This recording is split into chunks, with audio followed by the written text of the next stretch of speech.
Injuu Alien is a story of survivor's guilt and foreshadowing. A whole lot of foreshadowing. What's up, guys? Food Level 47 here. Welcome to Watching for the Plot. What I essentially do is stroll through the catacombs of the darkest parts of the internet to find animated erotic videos, then criticize them on the internet because no one else wants to talk about it in the real world. But if you do, subscribe for more. Boys, so today we are watching a bit of refresher, a change of pace. Why do I say this? Because this entire show takes place in space. We follow a crew full of women voyaging and exploring an abandoned ship similar to theirs called Zogne, and what they find is massive foreshadowing in every sense of the word. As a matter of fact, if they went with their original plan of blowing up this abandoned ship the moment they found it, this story would have been 5 minutes long. But alas, curiosity killed the cat. No double entendre intended. Episode 1. So they go onto the ship and find a bunch of corpses that have mysteriously died, and they suspect it is a chemical called Metrogria, which is a synthetic cell destroyer. But upon further inspection, that is not the case. Why is that so? Well, look at these bodies. Do they look like their cells were destroyed? It looks like some Coomer just went crazy on that entire ship.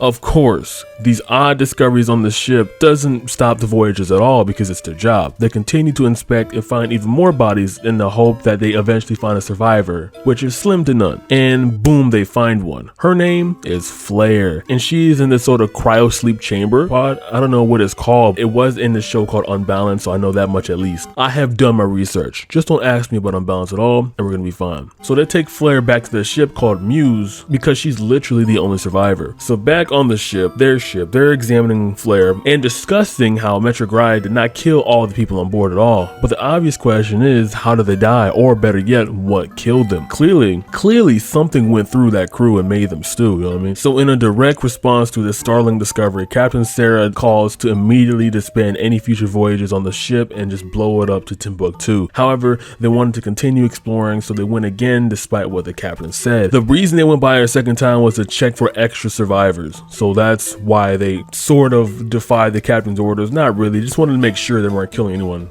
retroactively. And right when they were getting ready to go on board to the abandoned ship, Flair wakes up again and Annie decides to check on her, you know, being a good person and all, hospitality. And once she does, Flair immediately starts licking her clam. God.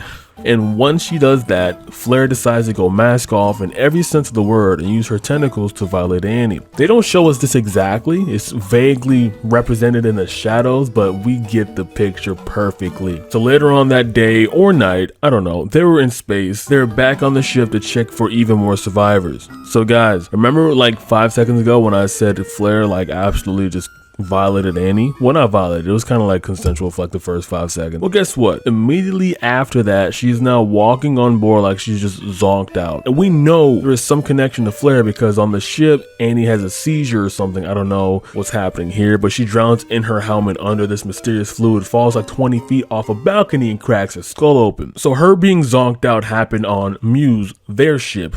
Her having a seizure and dying happened on Zogne, the other abandoned ship. And yeah, so at this point, we as an audience automatically assume that Flair has something to do with this, something with how the people died on the ship as well, because Annie died in a similar capacity. However, you have to know that the rest of the crew was not aware of two things. One, that Annie met Flair within moments of going on the second voyage, and two, they didn't even know Flair was awake at the time. So yeah, terrifying. I know. So immediately the captain calls them all back. They blow up Zogne to Kingdom Come, and that's the last time we ever see of it. Rip Annie, you will be missed. However, the problem isn't solved because the problem is now on their ship. After that, they're de-stressing because they just lost a fellow member on the ship, so they're just trying to chill, you know, hang out, except Hikari. Hikari is going 5-head mode right here, right? She downloaded or took the ship disc, and apparently she's trying to read them to see exactly what happened, like a narrator in an actual story given like this one. Basically, this is going to be a commentator just like me commentating what happened on the ship, so I'm going to commentate on the disc commentating on that. Wow. If we ever get to this point in the future where this happens, I'm down. Well, we have to survive this month first. While she was doing that, the captain's flirty assistant or scientist, I don't know what the hell she is, she's currently looking for Flair and asks everyone around her, and then comes to Hikari, tries to flirt with her, fails, and then moves on. Flair, on the other hand, well, let's just say she won't get rejected like Hilda did, the scientist I mentioned earlier. She moves on to her next target named Keith. this woman here working out. And we actually are shown Flair's tentacle hybrid monster state, and it's a sight to see. So after that session, Keith is just as out of it as Annie was back when she got violated way before Zogne blew up. And now they're at breakfast, eating a few bites, and next thing you know, she spazzes out, dislocates some jaws, and vomits and passes out. And immediately they respond to that by rushing her to the medical ward where Hilda and Sarah are. I can assume at this point that Hilda's a doctor. And before I go any further, I don't know if I addressed this or not, but these 9 women are the only ones operating the ship. So yeah. At this ward, Hilda was supposed to keep watch of the now unconscious Keith, but you know, there isn't anything to do in space at all. So obviously you just try to have sex right in front of the person, try to break a dinner table and dislocate people's jaws. Yeah, turn your back on them. They're totally not gonna wake up, snap, and try to kill you both. So Keith does exactly that. Sarah shoots her, and then Flair appears as soon as Keith dies. While this was happening, Hikari finally decoded the disc that she found on the Zogne ship. And well, couldn't find out that a ship was actually transporting Metrogria from one station to another, I guess. And at this point, I would determine it to be a bioweapon because Zogne is a government ship, just like Muse over here. And while they were delivering said illicit substance, said bioweapon, they picked up someone, quote unquote, Flair, who was a monster. And this monster, as the narrator on Zogne would say, would take the life essence of male constituents to grow, and that's why their corpse looked like husk, and then Flair would use that energy to implant eggs to reproduce in the females. That would explain the slime. And apparently all the female passengers on that ship rejected the eggs and ended up dying. So I can assume that Flair is still trying to implant eggs to this day, and that's what caused Annie and Keith to go berserk. They don't exactly specify what in the hell Flair is, where she came from, why she's so horny, and how she took on this humanoid-like shape, but it didn't bother me that much because the story is quite immersive. So after finding all of that out, Flair is now violating Hilda and Sarah. Sarah tries to defend them both to no avail and also gets ensnared. Hearing all this noise going on, Yuri decides to see, well, what's happening over there, and regrets that decision for the rest of her life because there's an enormous amount of tentacles chasing her.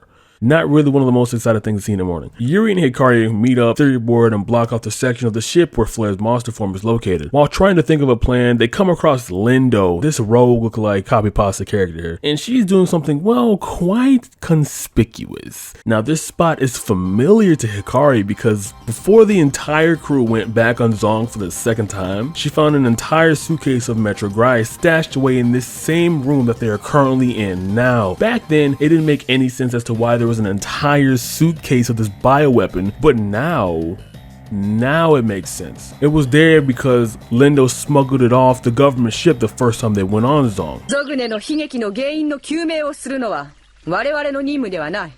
この船の乗員を守ることがキャプテンである私の使命だ。でもまだゾグネの中に生存者がいるかもしれません。そうよ。人命は尊いわ。私を救助に行かせて。So once she reveals that plan, sticks up Yuri and Hikari, makes them both drop their guns, honestly, she's just basking in her glory. She's feeling herself figuratively. And when Hikari tries to warn her of Flair, Lindo's like, do you think I'm gonna fall for that? That's the oldest trick in the book. Oh, let me guess. She's right behind me, huh? Well, she doesn't say that exactly, but that's how I saw it. Anyhow, boom! Flair is now in the room with them. She somehow made it through the locked corridors that were sectioned off, but let's just get over that. Anyway, and she goes for the closest target that she could find. And the way she's positioned, the closest target is Lindo, and she proceeds to procreate with her.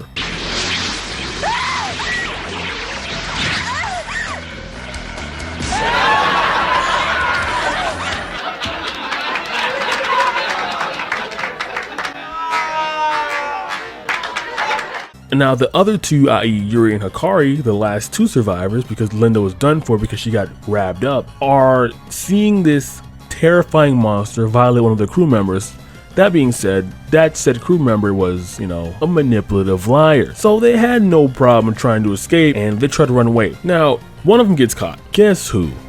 Well, you're not gonna guess because you didn't watch the fucking show. I don't know why you didn't watch the show. You're supposed to study. You're supposed to study. Guys, listen, when I put out a review, you're supposed to immediately watch all 60 minutes of this content, then come back to my video and watch exactly what I just watched and watch me review it. Like, come on, guys.